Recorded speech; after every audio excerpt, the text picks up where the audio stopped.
नमस्कार, आपण पाहत आहात देववाणी आणि आता एक नजर आजच्या दिवसभरातील महत्त्वाच्या घडामोडींवर।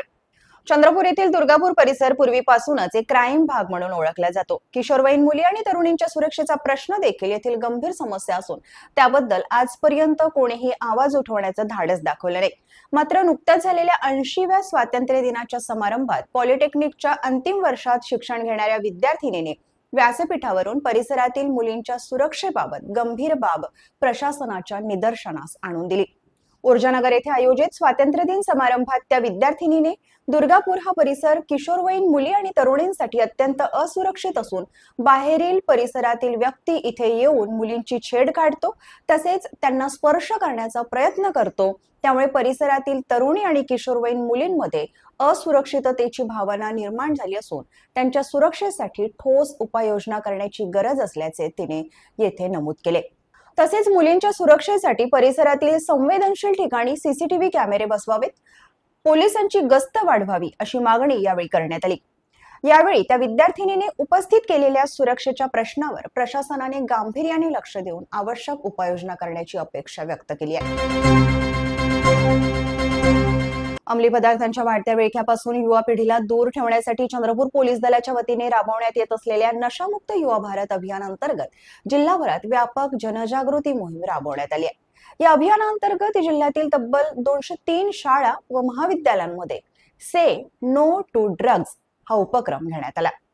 यावेळी 75,000हून अधिक विद्यार्थ्यांनी अंमली पदार्थांचे सेवन न करण्याची तसेच नशामुक्त समाज घडवण्यासाठी पुढाकार घेण्याची सामूहिक शपथ घेतली। विद्यार्थ्यांमध्ये व्यसनाधीनतेविरोधात जागरूकता निर्माण करणे, अंमली पदार्थांच्या दुष्परिणामांची माहिती देणे आणि निरोगी व सुरक्षित पिढी घडवणे हा या अभियानाचा मुख्य उद्देश आहे। पोलिसांच्या या उपक्रमाला विद्यार्थी, शिक्षक, पालक तसेच स्थानिक लोकप्रतिनिधींचा उत्स्फूर्त प्रतिसाद मिळाला। अवयव प्रत्यारोपण शस्त्रक्रिया म्हटलं की अनेकांपुढे आर्थिक संकट उभं ठाकतं आणि खर्चाच्या भीतीनेच निराश होतात।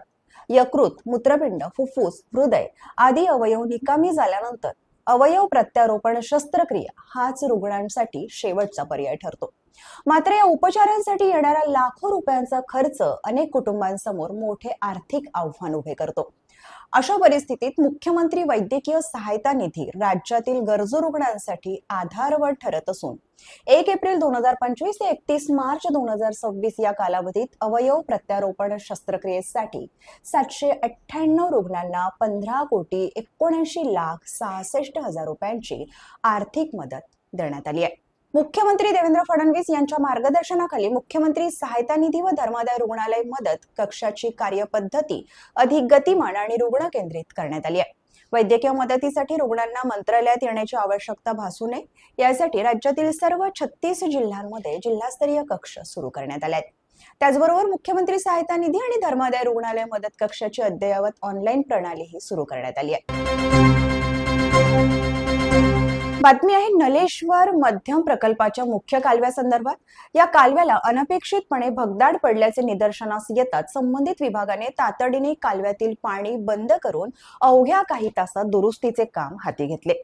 दुरुस्तीचे काम युद्ध पातळीवर सुरू असून बुधवार 19 ऑगस्ट 2026 रोजी दुपारपर्यंत काम पूर्ण करून सिंचनासाठी कालव्यातून पूर्ववत पाणी सोडण्याचे नियोजन करण्यात आल्याचे चंद्रपूर पाटबंधारे विभागाचे कार्यकारी अभियंता सिंह यांनी स्पष्ट केले आहे। खरीप सिंचन हंगाम 2026 करिता नलेश्वर मध्यम प्रकल्पाच्या मुख्य कालव्यातून 15 ऑगस्ट 2026 रोजी दुपारी 2 वाजता पाणी सोडण्यात आले होते। दरम्यान 17 ऑगस्ट रोजी सकाळी 6:30 वाजताच्या सुमारास कालव्याचा काही भाग फुटल्याचे निदर्शनास आले। घटनेची माहिती मिळताच विभागाने तात्काळ कालव्यातील पाणी बंद केले। त्यानंतर त्याच दिवशी सकाळी 11 वाजतापासून आकस्मिक दुरुस्तीचं काम सुरू करण्यात आलं। नलेश्वर मध्यम प्रकल्पाच्या कालव्याचं बांधकाम सन 1914 मध्ये पूर्ण झालं असून या प्रकल्पाला आता 112 वर्ष पूर्ण झाली आहेत।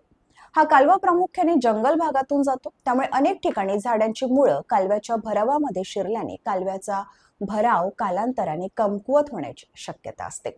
शेतकऱ्यांच्या पिकांना सिंचनासाठी आवश्यक पाणी वेळेत उपलब्ध व्हावे आणि सिंचन व्यवस्था सुरळीत राहावी यासाठी संबंधित विभागाकडून आवश्यक कार्यवाही तातडीने करण्यात येते, असे कार्यकारी अभियंता श्री सिंह यांनी कळवले आहे।